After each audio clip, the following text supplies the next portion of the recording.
Hari ini kita akan lanjutkan kembali, kita akan belajar kebenaran firman Tuhan. Saya berdoa apa yang kita pelajarin hari ini akan membuat hidupmu mengalami kemenangan, breakthrough dan terobosan. Karena Tuhan mau hidup kita menjadi orang-orang yang bisa dikasihinya, dipercayakan perkara-perkara ilahi, dan didapatin menyenangkan hatinya. Karena Tuhan mau limpahi kita dengan kekuatan, otoritas, dan kuasa yang ajaib. Karena Tuhan mau pakai hidup kita selama kita tinggal di bumi ini menjadi kepanjangan tangannya, menjadi kepanjangan lidah bibirnya Tuhan, menjadi representasi dari kerajaan Allah. Tuhan sampai hari ini mencari orang-orang yang bisa dipercaya, mencari orang-orang yang memberi hati dan hidupnya untuk mencintai dan mengasihi Tuhan. Kita harus memberi hidup kita hari ini sepenuhnya di hadapan Tuhan. Kita belajar kitab Ester, kita akan mengalami breakthrough dan terobosan. Kitab Ester inilah berbicara bagaimana kita ini memberi hati kita ini sepenuhnya didapatin menyenangkan hati Raja kita yang maha mulia. Kita akan melayani Tuhan dengan sepenuh hati. Bapak Ibu, kasih Tuhan memang sama rata. Kasih Tuhan memang sama. Tidak pernah membeda-bedakan orang. Tapi Tuhan seringkali memperlakukan orang-orang yang dikasihinya, dicintainya, yang bisa didapatin percaya, yang memiliki hubungan kedekatan yang berbeda. Tuhan akan perlakukan berbeda. Kenapa seperti itu? Karena melakukan sesuatu yang menyenangkan hatinya Dia. Kalau kita didapati menjadi orang yang menyenangkan hati Tuhan, kita akan diperlakukan berbeda dari yang lain. Kita sudah belajar dari part 1 sampai hari ini, kita belajar ke part 5 di Ester pasal yang ketiga. Kita mau belajar bagaimana kita ini sebagai orang-orang yang ikut Tuhan berjalan dalam ketetapan Tuhan. Ngerti kebenaran, ngalami breakthrough dan terobosan untuk menjadi orang-orang yang bisa dipercaya Tuhan secara ilahi. Kita akan lihat di Ester pasal yang ketiga mulai yang pertama. Sesudah peristiwa-peristiwa ini, peristiwa apa itu? Bapak Ibu mesti dengerin part 1, part 2, part 3, part yang keempat. Dan kita sekarang ini belajar ke part 5, ada link di deskripsi. Supaya tahu ceritanya itu seperti apa. Kalau Bapak Ibu nggak dengerin, ya nggak akan ngerti. Sesudah peristiwa-peristiwa ini, maka Haman bin Hamedata, orang Agag, dikaruniailah kebesaran oleh Raja Ahasiweros, dan pangkatnya dinaikkan, serta kedudukannya ditetapkan di atas semua pembesar yang ada di hadapan Baginda. Ini kurang lebih menjadi orang nomor 2-nya Raja Ahasiweros. Haman adalah orang Agag. Bapak Ibu mesti tahu, dalam kitab Ester di pasal yang ketiga, di Haman ini melambangkan Lucifer. Dan di sini ada namanya Mordekai, melambangkan Ester dalam versi laki-laki. Bapak Ibu, Haman adalah keturunan dari orang Agag. Dan orang Agag ini, kalau kita baca dari seluruh sejarah di dalam perjanjian lama, kita akan temuin orang Agag ini adalah orang-orang yang jahat sekali. Bapak Ibu mesti tahu, Haman adalah orang Agag. Dan Agag ini adalah keturunan dari orang-orang Amalek. Orang-orang Amalek inilah yang memerangin orang-orang Israel ketika keluar dari Mesir. Kita akan baca di 1 Samuel pasal yang 15, mulai yang pertama. Berkatalah Samuel kepada Saul, "Aku telah diutus Tuhan untuk mengurapi engkau menjadi raja atas Israel umatnya. Oleh sebab itu, dengarkanlah bunyi firman Tuhan. Beginilah firman Tuhan semesta alam. Aku akan membalas apa yang dilakukan orang Amalek kepada orang Israel, karena orang Amalek menghalang-halangi mereka ketika orang Israel pergi dari Mesir." Nah, si Haman ini adalah orang Agag. Orang Agag ini adalah orang-orang Amalek yang menghalangi orang-orang Israel keluar dari Mesir. Dan Haman ini adalah representasi dari Lucifer yang ingin selalu menggagalkan rencana Tuhan terhadap orang-orang yang dikasihi Tuhan. Orang-orang yang dikasihi Tuhan. Siapa itu yang dikasihi Tuhan? Adalah kita sendiri sebagai anak-anak Allah. Sebagai anak-anak yang dikasihi Allah, orang-orang yang lahir baru, selalu pakai rencana bagaimanapun juga supaya anak-anak Tuhan itu tidak mencapai destinasi Tuhan. Seperti orang-orang Amalek ini, keturunan bangsa nenek moyangnya Haman ini, mereka menghalangi dan memerangi orang-orang Israel yang pertama kali keluar dari Mesir. Perhatikan di ayat yang kedua, beginilah firman Tuhan semesta alam, aku akan membalas apa yang dilakukan orang Amalek kepada orang Israel, karena orang Amalek menghalang-halangi mereka ketika orang Israel pergi pergi dari Mesir. Jadi pergilah sekarang, kalahkanlah orang Amalek, tumpaslah segala yang ada padanya, dan jangan ada belas kasihan kepadanya. Bunuhlah semuanya, laki-laki maupun perempuan, kanak-kanak maupun anak-anak yang menyusu, lembu maupun domba, unta maupun keledai.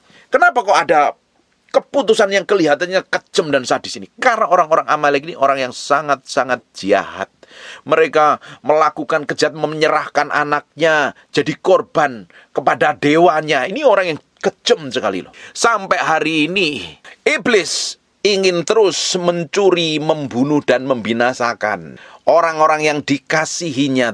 Dan ini melambangkan pekerjaan Lucifer yang sampai hari ini terjadi. Jangan pernah kompromi dengan semua dosa, semua kelemahan, karena Amalek seringkali menghancurkan pada sisi lemahnya. Di mana ada kelemahan, di situ yang akan dihancurkan. Besok kita akan belajarin Amalek. Kalau nggak salah saya pernah khotbah tentang Amalek ini. Tapi besok kita akan belajar tentang Amalek itu seperti apa. Roh Amalek itu ada sampai hari. Dan kalau kita nggak ngerti, kita akan dihabisin oleh mereka. Makanya bangsa Israel ketika keluar dari Mesir, selalu yang pertama kali menghalangi adalah orang-orang Amalek ini loh. Nenek moyangnya Haman ini loh. Jahat sekali. Mau menggagalkan rencana Tuhan. Supaya bangsa Israel nggak sampai ke tanah perjanjian. Supaya dia mati ditumpas di padang gurun. Makanya dia perangi. Lalu Saul memanggil rakyatnya berkumpul memeriksa barisan mereka. Di Telaim ada 200.000 orang pasukan. Akhirnya kalau Bapak Ibu baca, Saul akhirnya membunuh mereka dan disisakan hanya rajanya saja. Terus kambing dombanya yang bagus-bagus pun juga disisakan. Coba perhatikan di ayat yang ke-7. Lalu Saul memukul kala orang Amalek mulai dari Hawila sampai ke Syur yang di sebelah timur Mesir.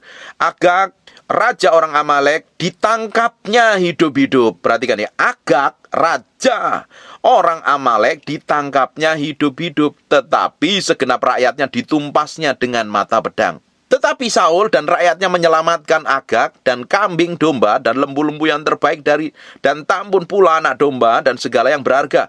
Tidak mau mereka menumpas semua itu, tetapi segala hewan yang tidak berharga, yang buruk, itulah yang ditumpas mereka. Lalu datanglah firman Tuhan kepada Samuel, aku menyesal karena aku telah menjadikan raja, sebab ia telah berbalik daripada aku dan tidak melaksanakan firman. Maka sakit hatilah Samuel dan ia berseru-seru kepada Tuhan semalam-malaman. Gara-gara ngelihat Saul bikin hal yang bodoh ini, Samuel nangis sama Tuhan.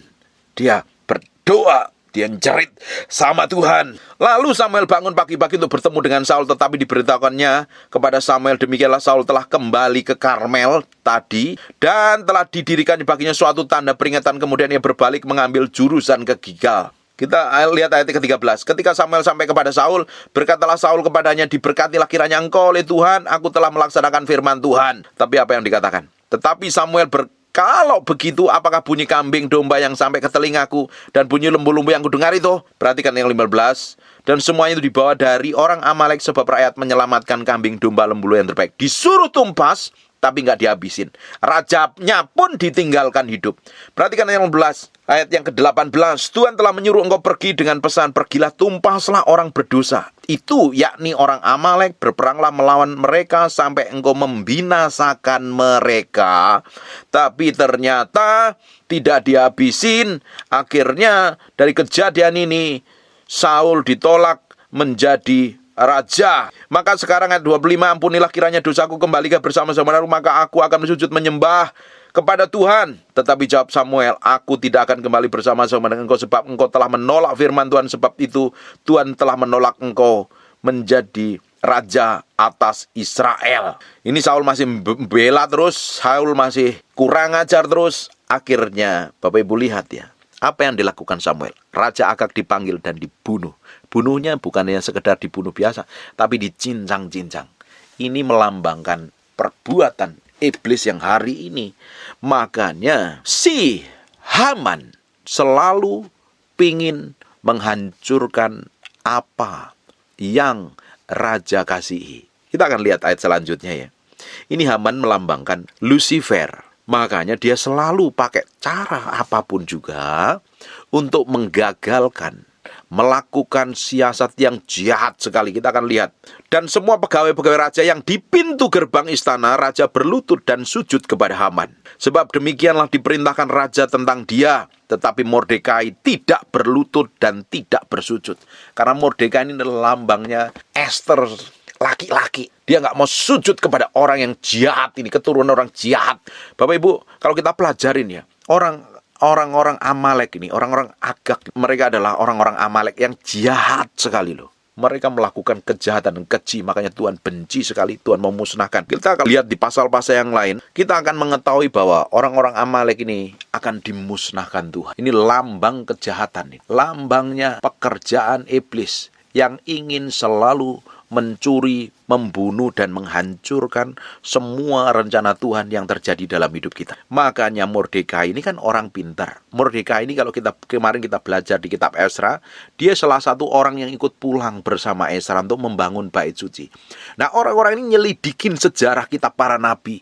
Dia belajar kitabnya Musa. Dia ngerti hukum ketetapan Tuhan. Dia tahu perjalanan orang Israel seperti apa. Dan Mordekai tahu persis bahwa ini Haman adalah orang Agag dan mereka adalah orang-orang Amalek di zaman dahulu yang menghalangi rencana Tuhan dalam hidup orang Israel ketika pulang dari Mesir. Dia diperangin, pingin ditumpas, pingin dihabisin. Ini jahat sekali. Dia tidak mau sujud. Dia tidak mau menyembah Haman. Jangan pernah engkau kompromi dengan semua dosa dan pelanggaranmu. Kalau engkau sujud menyembah kelemahanmu, kekuranganmu, semua pekerjaan setan dalam hidupmu, iblis dalam hidupmu, apapun itu namanya, engkau akan dikuasainya, ditaklukkannya. Nah, Bapak Ibu, kita mesti tahu, setelah kita ikut Tuhan, setelah kita menjadi anak-anak Tuhan, kita semakin ngerti. Kita bisa membedakan mana yang berkenan di hadapan Tuhan dan yang tidak. Kita harus ngerti firman Tuhan. Kalau kita nggak ngerti firman, menyelidiki firman Tuhan, kita nggak akan tahu mana yang berkenan dan mana yang tidak. Mana yang sesuai firman dan mana yang tidak. Banyak orang Kristen rajin ibadah nggak ngerti firman, sering malah ditipu setan. Nah, setan ini caranya dia akan selalu pakai cara yang kelihatannya legal, tapi tujuannya untuk menjebak dan menghancurkan. Setan selalu main legal di hadapan Tuhan loh. Dia akan menuduh, mendakwa. Nah, kita akan lanjutkan ya. Dan setan tahu persis di mana tempat kita dipromosi, tempat kita ngalami peninggian, di tempat situlah setan akan hajar kita. Karena di mana kita dipromosi, menaik level, kita akan menghadapi tingkat kekuatan roh jahat yang berbeda. Ketika kita dipromosi Tuhan, kita akan menghadapi kekuatan iblis yang berbeda. Kita butuh pengurapan yang berbeda lagi. Karena dia tahu strateginya, tahu caranya untuk menghancurkan dan menjatuhkan kita begitu rupa. Dia tahu, di tempat sinilah, di tempat mana itu? Di pintu gerbang. Bukankah kalau kita pelajarin di pasal yang kedua, di pintu gerbang juga, di tempat di mana Mordekai mengetahui siasat jahat yang kemarin kita bahas. Di pasal yang Esther, pasal yang kedua, ayat yang ke-21, pada waktu itu ketika Mordekai duduk di pintu gerbang istana raja, sakit hatilah Bigtan dan Teres, dua orang sida-sida raja yang termasuk golongan penjaga pintu, lalu berikhtiar mereka membunuh Raja Ahasiweros. Gara-gara ini, kejadian ini yang kemarin pasalnya kemarin kita pelajarin, Mordekai dipromosi. Mordekai cerita bahwa ada orang yang berikhtiar membunuh raja, dan Esther cerita kepada rajanya atas nama Mordekai. Akhirnya apa yang dilakukan Mordekai itu dipromosi Tuhan. Kita lihat nih, kemarin kita udah pelajari, Bapak Ibu mesti dengerin yang khotbah pengajaran yang kemarin, Bapak Ibu baru akan ngerti. Nah, di tempat yang sama, iblis dalam bentuk namanya Haman juga bikin persoalan yang sama.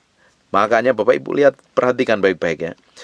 Ayat yang kedua, dan semua pegawai raja yang di pintu gerbang istana, ini pintu gerbang istana yang sama, di mana Mordekai mengetahui etikat jahat, ikhtiar jahat Bigtan dan Teres, di tempat ini juga Haman bikin problem dan masalah. Bapak Ibu mesti tahu ya, setan tahu persis di mana posisimu berada, di mana engkau berada, Dia tahu persis letak kelemahanmu di mana. Pekerjaanmu apa, dia tahu, dan dia ingin hancurkan hidupmu begitu rupa. Dan dia tahu untuk menghancurkannya. Dan setan tahu persis. Dia selidikin kelemahan kita. Dia observasi kelemahan kita, kekurangan kita di mana. Dan dari kekurangan dan kelemahan kita itulah mulai mereka akan intimidasi, mulai masuk melewat kelemahan kita, dan ujungnya bukan kelemahan kita, tapi kekuatan kita yang akan dihancurkan, supaya tidak ada promosi dan peninggian yang datangnya dari Tuhan. Bukankah kita sepanjang 2022 kita belajar tentang pikul salib sangkal diri, harusnya tahun ini kita akan mengalami promosi dan peninggian yang datangnya dari Tuhan. Promosi dan peninggian yang datangnya dari Tuhan itu tidak akan terjadi kalau engkau nggak mengalami kemenangan di dalam Tuhan. Makanya awasi semua kelemahan dan kekuranganmu. Jangan sampai menjadi pintu di mana setan bisa hancurkan hidupmu. Karena di mana engkau dipromosi, di tempat itulah setan akan hajar hidupmu begitu rupa. Dia akan habisin hidupmu kalau bisa. Selama kita nempel sama Tuhan, Tuhan akan proteksi, Tuhan akan jagai, Tuhan akan lindungi, Tuhan akan bawa kita naik terus. Tetapi di sisi lain, setan tidak akan terima. Makanya ketika Mordekai ngalami promosi dan sejarah itu ditulis dalam kitabnya Raja, apa yang dilakukan Mordekai memberitahu tentang ikhtiar 2 orang Bigtan dan Teres untuk membunuh raja. Di tempat itu juga iblis tahu supaya Haman akan dilenyapkan dan dihancurkan. Makanya Haman juga menyelidiki. Dia ngerti persis bahwa orang ini adalah orang keturunan dari orang-orang Amalek yang jahat, yang menista Tuhan. Orang yang jahat sekali, orang yang akan dimusnahkan Tuhan. Bapak Ibu, kita besok kita akan belajar tentang orang-orang Amalek ini. Mereka adalah orang-orang yang jahat dan kejam sekali. Tuhan tidak suka. Dan Haman tahu, makanya dia tidak pernah sujud. Ayat yang ketiga, maka para pegawai raja yang di pintu gerbang istana raja berkata kepada Mordekai, mengapa engkau melanggar perintah raja? Setelah mereka menegur dia berhari-hari dengan tidak didengarkannya juga, maka hal itu diberitahukanlah mereka kepada Haman untuk melihat apa sikap Mordekai itu dapat tetap, sebab ia telah menceritakan kepada mereka bahwa ia orang Yahudi. Makanya kenapa Tuhan kasih perintah kepada Raja Saul untuk menghabisin seluruh orang Amalek? Karena ini orang jahat sekali terhadap orang-orang Yahudi. Memang orang Amalek ini orang jahat nih. Memang orang jahat, benar-benar jahat. Nanti besoklah kita bongkar habislah tentang kelakuannya orang Amalek itu. Kita lihat lanjutkan di ayat yang kelima. Ketika Haman melihat bahwa Mordekai tidak berlutut dan sujud kepadanya, maka sangat panaslah hati Haman.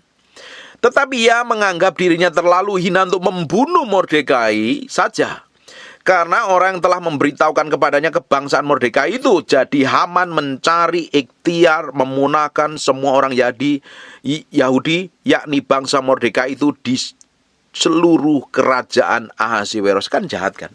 Ketahuan jahatnya. Memang rencana iblis itu ingin menghancurkan, membunuh, dan membinasakan. Benar-benar kalau bisa orang-orang percaya, anak-anak Tuhan itu dibinasakan. Supaya rencananya iblis di muka bumi itu lancar dan terjadi. Hari ini yang menghalangi rencana setan di muka bumi ini terjadi, yang menghalangi kekuatan antikristus itu nyata di muka bumi adalah orang-orang kudus, orang-orang yang berdoa, orang-orang yang menjadi pensafat, orang-orang yang hidupnya benar di hadapan Tuhan ini, yang selalu menghalangi pekerjaan setan di muka bumi ini. Makanya dia pakai cara apapun untuk membinasakan orang-orang percaya. Dia pingin semua kita yang hidupnya benar di hadapan Tuhan itu dijatuhkan dan dihancurkan, supaya rencana Tuhan tidak terjadi di muka bumi ini. Kalau kita terus hidup takut akan Tuhan dan mengasihi Tuhan, hidup benar di hadapan Tuhan, maka rencana Tuhan akan digenapi dalam kehidupan kita. Tapi kalau engkau hidup ngawur sembarangan dan sembrono, ndak hati-hati, ujung hidupmu akan selalu bisa dihabisin setan. Makanya jagalah. Sebab iblis mengaum-ngaum seperti singa untuk mencari orang yang dapat ditelannya. Si Haman, dia nggak mau kalau membunuh Mordekai saja. Dia pingin seluruh kebangsaan orang-orang Yahudi ini dihabisin semuanya. Dia terlalu tahu persis. Menurut saya Haman juga tahu sejarahnya tentang orang-orang Amalek. Bagaimana dia selalu bermusuhan dengan orang-orang Yahudi.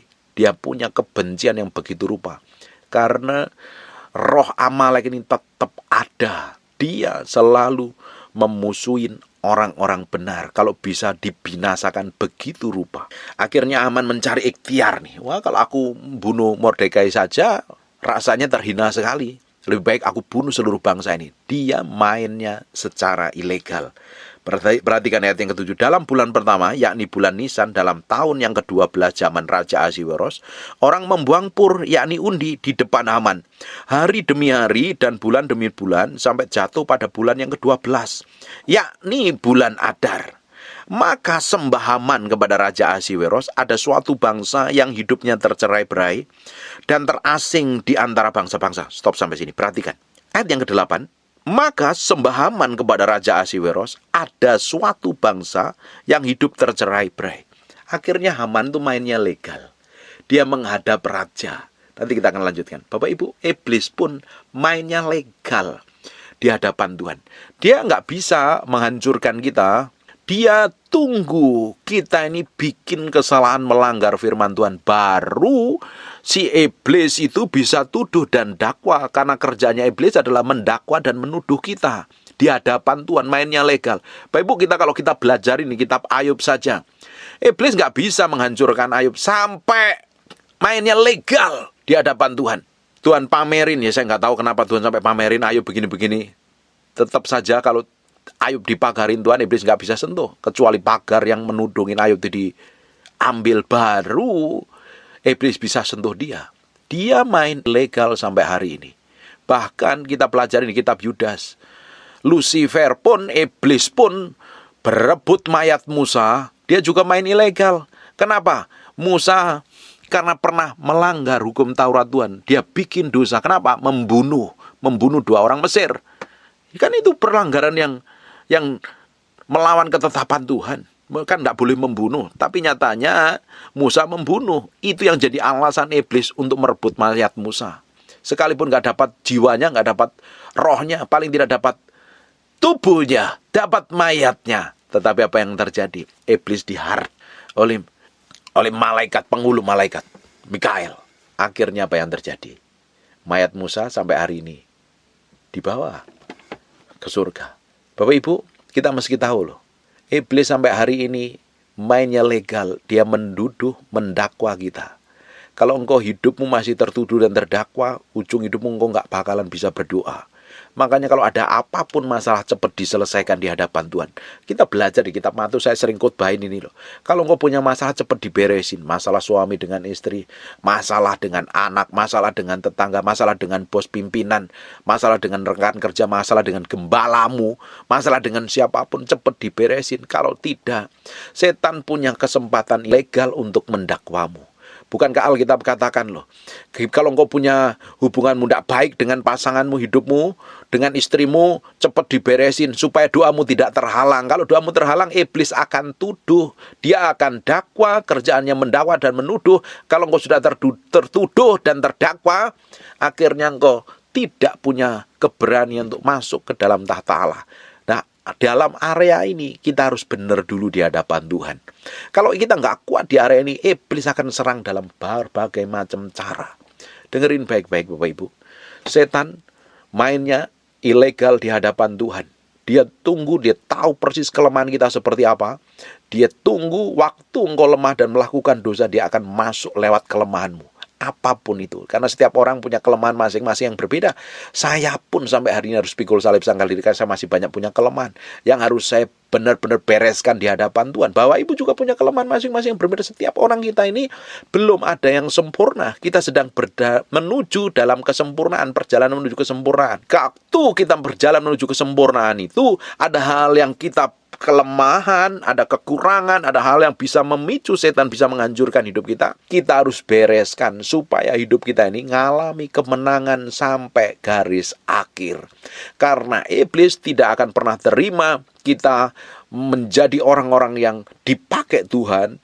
Kita menjadi orang-orang yang hidup benar dan hidup mengalami breakthrough dan terobosan. Dia pakai cara bagaimanapun juga supaya kita ini hancur, hidup kita kacau, dan rencana Tuhan gagal atas kehidupan kita. Ini apa yang dilakukan Haman? Dia menghadap raja dan kita akan lihat. Maka sembah Haman kepada Raja Ahasweros, ada suatu bangsa yang hidup tercerai-berai dan terasing di antara bangsa-bangsa di dalam seluruh daerah kerajaan Tuanku, dan hukum mereka berlainan dengan hukum segala bangsa, dan hukum raja tidak dilakukan mereka, sehingga tidak patut bagi raja membiarkan mereka leluasa. Selalu memutarbalikkan, selalu cari celah, selalu bagaimana dia pingin orang-orang Yahudi dibinasakan. Dia ngomong begitu rupa. Apa yang terjadi di ayat yang ke-9? Jikalau baik dalam pemandangan raja, hendaklah dikeluarkan surat titah untuk membinasakan mereka.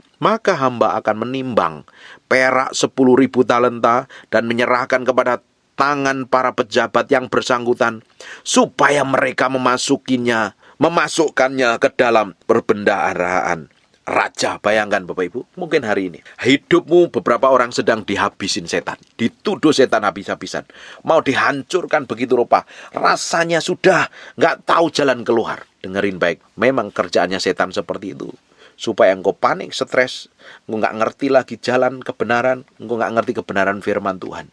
Karena dia pakai cara yang ilegal, dia akan habisin hidupmu.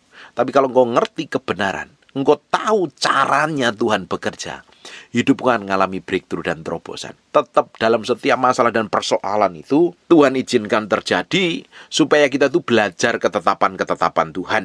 Perhatikan, ada orang-orang hari ini yang mungkin udah capek lah masalahku dengan pasangan hidupku, bisnisku, usahaku, apapun itu. Seperti apa yang dialami oleh Haman dan orang-orang Yahudi ini. Diam-diam setan mau habisin lah. Diam-diam Haman juga mau habisin. Diam-diam setan mau habisin hidupmu. Sampai hari ini sama seperti Haman, diam-diam ingin menghabisi orang Yahudi yang ada dalam kerajaannya Ahasweros. Perhatikan ayat 10. Maka raja mencabut cincin materainya dari jarinya, lalu diserahkannya kepada Haman bin Hamedata, orang Agag, seteru orang Yahudi itu. Kemudian titah raja kepada Haman, perak itu terserah kepadamu, juga bangsa itu untuk kau perlakukan seperti yang kau pandang baik. Perhatikan, maka dalam bulan yang pertama, pada hari yang ke-13, dipanggillah para panitera itu. Lalu sesuai dengan segala yang diperintahkan Haman, dituliskanlah surat kepada wakil-wakil raja, kepada setiap bupati yang menguasai daerah, dan kepada setiap pembesar bangsa, yakni kepada tiap-tiap daerah menurut tulisannya, dan kepada tiap-tiap bangsa menurut bahasanya. Surat itu ditulis atas nama Raja Ahasweros, dimateraikan dengan cincin materai raja. Perhatikan ya, maka raja mencabut cincin materainya dari jarinya, lalu diserahkannya kepada Haman bin Hamedata, orang Agag, seteru orang Yahudi itu. Kemudian titah raja kepada Haman, perak itu terserah kepadamu, juga bangsa itu untuk kau perlakukan seperti yang kau pandang baik. Perhatikan, maka dalam bulan yang pertama, pada hari yang ke-13, sejak diturunkan surat itu, ditunggu waktu 12 bulan. Akhirnya keputusan itu sampai kepada seluruh wakil-wakil raja, baru akan dihabiskan. Jadi sejak diterbitkannya surat dari raja dengan materai cincin raja, itu dibutuhkan kurang lebih 12 bulan supaya orang-orang Yahudi dihabiskan. Bapak Ibu, kalau engkau punya masalah di hadapan Tuhan hari ini, datang sama Tuhan. Rasanya kamu udah gak tahu jalan keluarnya apa. Rasanya sudah gak sanggup, gak tahu seperti apa. Masih ada jeda waktu, ternyata tidak akan langsung hancur. Masih ada kesempatan untuk engkau cari Tuhan. Kejar Tuhan, cintai Tuhan, kasihin Tuhan, nomor satukan Tuhan. Jadi favoritnya raja di atas segala raja. Kalau engkau sudah mau menyerah, dengerin deh, masih ada kesempatan.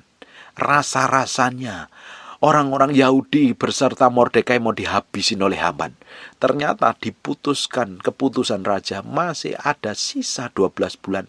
Keputusan itu sampai diputuskan terjadi baru dilakukan. Maka dalam bulan yang pertama pada hari yang ke-13 dipanggillah panitera raja itu. Lalu dengan perintah Haman dituliskanlah surat kepada wakil-wakil raja, kepada setiap bupati yang menguasai daerah dan setiap pembesar bangsa, yakni kepada tiap-tiap daerah menurut tulisan dan setiap-tiap bangsa menurut bahasanya. Surat itu ditulis atas nama Raja Ahasweros, dimateraikan dengan cincin. Surat itu dikirimkan dengan perantaraan pesuruh cepat segala daerah kerajaan, supaya dipunahkan, dibunuh dan dibinasakan semua orang Yahudi, daripada yang muda sampai pada yang tua, bahkan anak-anak dari perempuan, pada satu hari juga pada tanggal 13 bulan ke-12. Dari tadi ditulis bulan pertama, saya ini bulan Adar, supaya dirampas harta milik mereka. Di But masih ada waktu sebenarnya 12 bulan. Nah, waktu itulah di mana Mordekai datang sama raja di atas segala raja. Besok kita pelajarin bagaimana usaha Mordekai supaya bangsa ini tidak dihancurkan. Akhirnya apa yang terjadi, Bapak Ibu? Kalau kita ini ngadepin masalah, datang sama Tuhan, masih ada kesempatan. Masih ada kesempatan untuk mengalami breakthrough dan terobosan. Surat penetapan untuk membinasakan orang-orang Yahudi diterbitkan pada bulan pertama, pada hari yang ke-13. Dan keputusan untuk memunahkan itu adalah pada satu hari juga, tanggal 13 bulan yang kedua. Surat itu dikirimkan dengan perantara pesuruh-pesuruh cepat ke segala daerah kerajaan, supaya dipunahkan, dibunuh dan dibinasakan semua orang Yahudi, daripada muda sampai kepada yang tua, bahkan anak-anak, perempuan-perempuan, pada satu hari juga. Perhatikan, pada tanggal 13 bulan yang ke-12. Ini suratnya diterbitkan pada bulan yang pertama, untuk dihabisinnya, ditetapkannya untuk dibinasakannya pada bulan yang ke-12. Masih ada sisa waktu. Dalam sisa waktu itu, Mordekai yang kita akan besok pelajarin melakukan usaha untuk membuat hati raja tidak bisa lagi punya keputusan untuk menghancurkan bangsa Yahudi. Bapak Ibu, kalau engkau punya masalah, rasanya nggak ada jalan keluar, sudah drop Pak, sudah capek Pak, rasanya saya udah ditagih utang, ini udah mentok Pak, nggak tahu jalan keluar lagi. Saya sering konselingin orang lagi ditagih utang, orang alami masalah rasanya nggak tahu jalan keluar, sudah putus asa. Dengerin baik-baik, tidak ada kata putus asa, belum waktunya. Setan akan habisin hidupmu. Masih ada kesempatan untuk mencari Tuhan. Apapun yang kamu hadapi, apapun yang kamu alami, masih ada kesempatan untuk datang kepada Tuhan, dan Tuhan akan pulihkan hidupmu. Dari diterbitkannya surat sampai keputusan surat itu mau dilakukan, dilaksanakan, butuh waktu 12 bulan. Makanya Bapak Ibu, datang sama Tuhan. Tuhan sampai hari ini masih berikan kesempatan. Kau bikin dosa, kau bikin pelanggaran, hidupmu tidak menyenangkan raja di atas segala raja. Hari ini datang sama Tuhan. Belajar mulai menyenangkan hati rajamu. Melakukan segala sesuatu hanya untuk seperti melakukannya untuk Tuhan. Jadi kita mau jadi orang yang menyenangkan Tuhan, bukan karena kita takut masuk neraka, tapi karena kita mengasihi Tuhan dan mencintai Tuhan. Kita mau melakukan yang terbaik buat raja kita di atas segala raja. Kita mau didapati menjadi orang yang menyenangkan hatinya, bukan menjadi orang yang sembarangan, sembrono, gak mau tahu apapun juga. Engkau punya masalah, masih ada jalan keluar. Engkau sudah putus asa, masih ada kesempatan. Engkau sedang melakukan dosa, masih ada kesempatan untuk bertobat. Datang kepada Tuhan. Tuhan akan pulihkan hidup. Tuhan akan bikin breakthrough dan terobosan atas hidupmu. Perhatikan ayat yang ke-14. Salinan surat itu harus diundangkan di dalam tiap-tiap daerah, lalu diumumkan kepada segala bangsa, supaya mereka bersiap-siap untuk hari itu. Maka dengan tergesa-gesa berangkatlah pesuruh-pesuruh cepat. Bapak Ibu kalau pelajari ini, keputusan dari surat itu dibutuhkan 12 bulan. Tetapi Haman menyuruh pesuruh-pesuruh cepat itu. Maka dengan tergesa-gesa berangkatlah pesuruh-pesuruh cepat itu atas titah raja, dan undang-undang dikeluarkan dalam benteng Susan. Sementara itu raja serta Haman duduk minum-minum, tetapi kota Susan menjadi gempar. Bayangkan Bapak Ibu, setan memang bikin kita seakan-akan mau runtuh, bikin kita panik, stres, bingung, kacau, khawatir, ketakutan. Memang mainnya di area situ. Tapi kalau kita ngerti, di balik semuanya itu ada tangan Tuhan yang manggup menopang kita. Masalahmu tidak akan runtuh waktu itu. Masih ada kesempatan, karena waktu kesempatan harusnya cari Tuhan, dan Tuhan akan bikin breakthrough dan terobosan. Tapi kebanyakan orang waktu ngadapin masalah gugup, panik, dan stres. Harusnya bolehlah gugup, panik, dan stres dalam sekejap. Setelah itu kan ingat lagi tentang janji Tuhan, ingat lagi tentang Tuhan, baru sadar Tuhan itu tidak akan pernah membiarkan kita, anak-anak yang dikasihinya, untuk dihancurkan setan. Karena Tuhan masih punya rencana yang harus digenapi melalui kehidupan kita. Kalau kita bisa menyenangkan raja, rencana iblis, rencana si jahat yang mungkin membuat hidup kita menderita, kacau, hancur, dan berantakan, Tuhan sanggup ubahkan menjadi rencana yang akan mendatangkan kebaikan dan kedahsyatan dalam kehidupan kita. Saya berdoa hari ini Bapak Ibu, apapun yang terjadi dalam hidupmu, Tuhan masih tersedia bagimu. Dalam kondisi apapun, datang sama Tuhan. Memang setan kerjaannya pingin kau stres, pingin kau panik, pingin kau lupa dengan semua janji Tuhan. Yang dipikirin supaya mikirin bagaimana setan ini segera menghabisimu. Tapi kalau kau ngerti kebenaran, kau akan mikirkan janji Tuhan. Makanya saya sering kali ngomong begini, kalau punya masalah, masalahnya jangan dipikirin. Yang dipikirin itu janji Tuhan. Kalau kamu pikirin masalahmu, kamu stres. Memang tujuannya setan bikin kamu stres.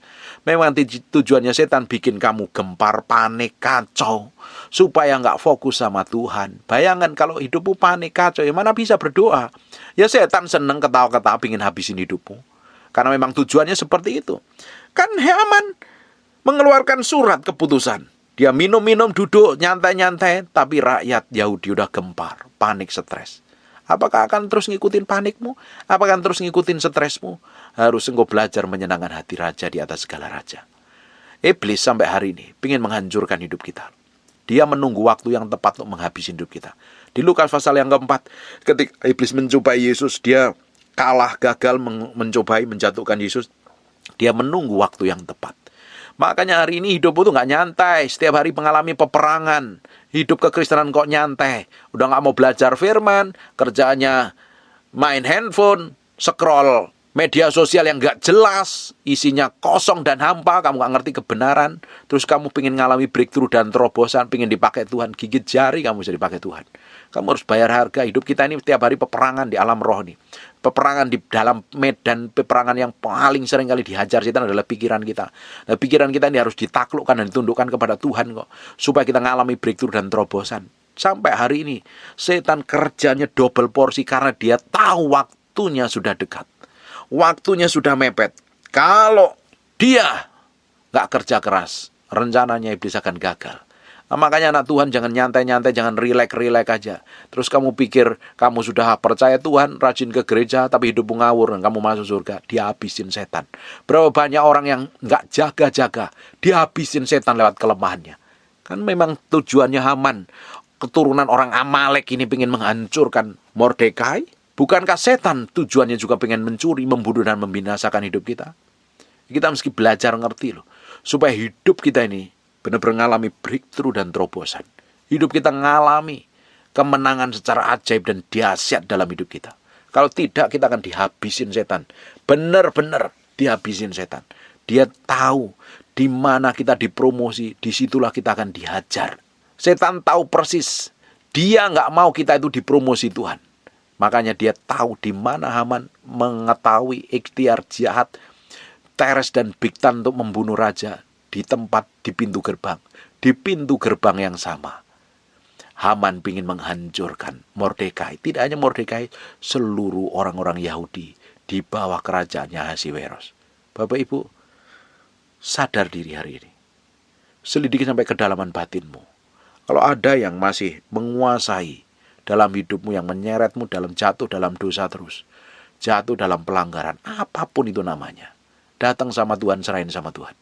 Kalau enggak, itu menjadi pintu masuknya setan untuk habisin hidupmu.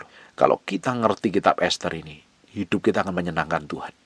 Kita akan mengalami breakthrough dan terobosan. Makanya saya senang ngajar kitab Ester, supaya setiap orang yang rajin mendengarkan apa yang saya sampaikan ini, keluargamu dipulihkan, keuanganmu dipulihkan, pelayanan dipulihkan. Engkau didapati menjadi orang-orang yang disayangin Tuhan, diperlakukan berbeda, dan dipakai untuk kemuliaan namanya selama kita tinggal di muka bumi ini. Dan hidup kita bikin setan kalang kabut, bikin setan kacau, bikin setan berantakan. Amin. Saya berdoa, Tuhan akan kerjakan sesuatu yang ajaib. Dan kau memiliki kepekaan yang tajam bagaimana untuk menghancurkan semua pekerjaan setan yang menghalangi hidupmu.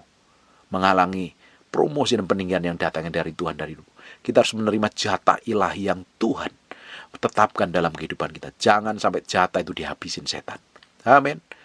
Kita punya jatah ilahi yang gede. Dan kita harus sampai ke sana. Menikmatinya. Kita menjadi orang-orang yang dikasihin Tuhan. Dan besok kita akan lanjutkan lagi.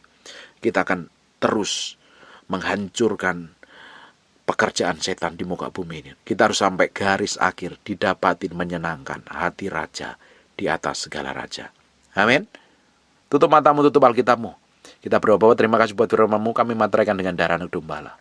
Terpahat-terpati dalam loh batin kami, dan kami mengalami kemenangan dan melakukan kebenaran firman. Mau berdoa setiap orang yang rajin mendengar firman yang mau sampaikan, mengalami breakthrough dan terobosan.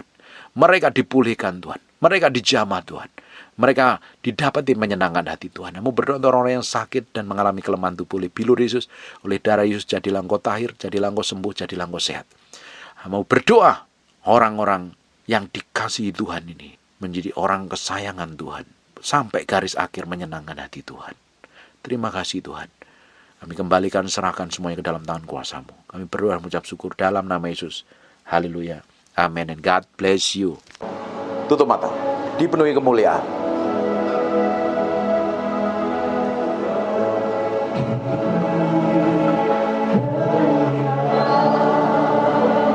Ralabakah namasikini minderebedebek. Dipenuhi pujian. Kami berikan padamu Tuhan korban pujian. Kau saja yang suci. Kau saja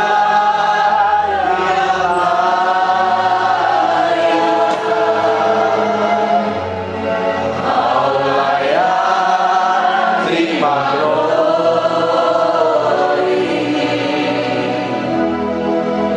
Yesus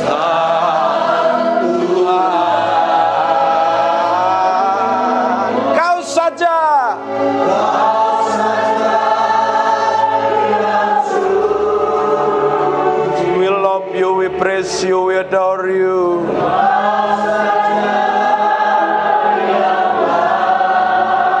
Kami menyembah-Mu.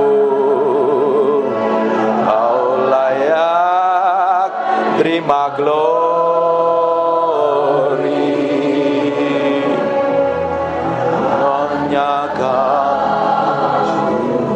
Dipenuhi kemuliaan.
sembah.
Jesus, we love you, we praise. Yes, Tuhan. Terus, aku berdoa urapan itu sedang bergerak dalam ruangan ini. Now in Jesus' name. Fill in Jesus' name.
Ada beberapa orang di sini yang sedang sakit.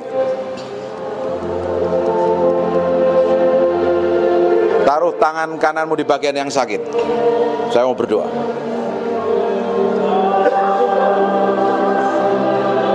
Aku berdoa biar urapan kesembuhan ini sedang turun. Bagi beberapa orang yang sedang sakit di bagian sakit, aku perintahkan sakit penyakit pergi dalam nama Yesus. Go! Jesus name. Tuhan, aku berdoa setiap orang dalam ruangan ini mengalami hadirat-Mu, mengalami perjumpaan pribadi dengan Kau. Refresh in Jesus name. Dalam nama Yesus Kristus Tuhan. Dalam nama Yesus Kristus. Dalam nama Yesus. Terima kasih buat hadirat-Mu. Terima kasih buat kuasa-Mu. Kami hormati Engkau. Kami mau beri yang terbaik pun. Ku beri kemuliaan.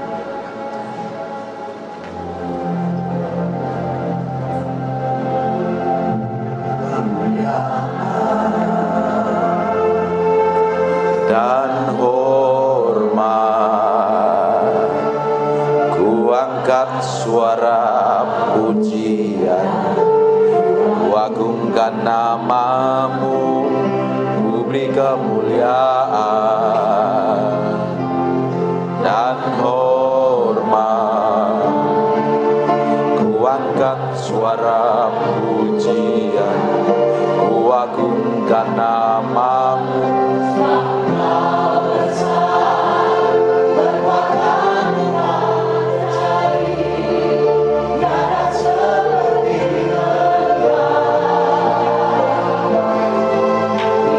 Seperti Engkau, sebab Kau besar, perbuatan-Mu ajaib, tiada seperti Engkau.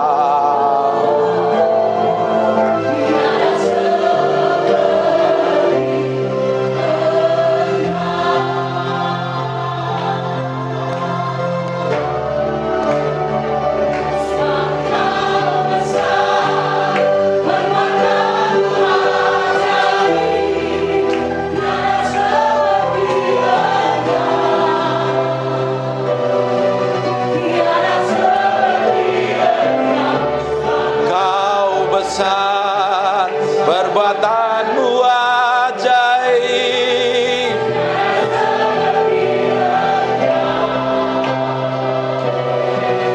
tiada seperti Engkau.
praise you, we adore you.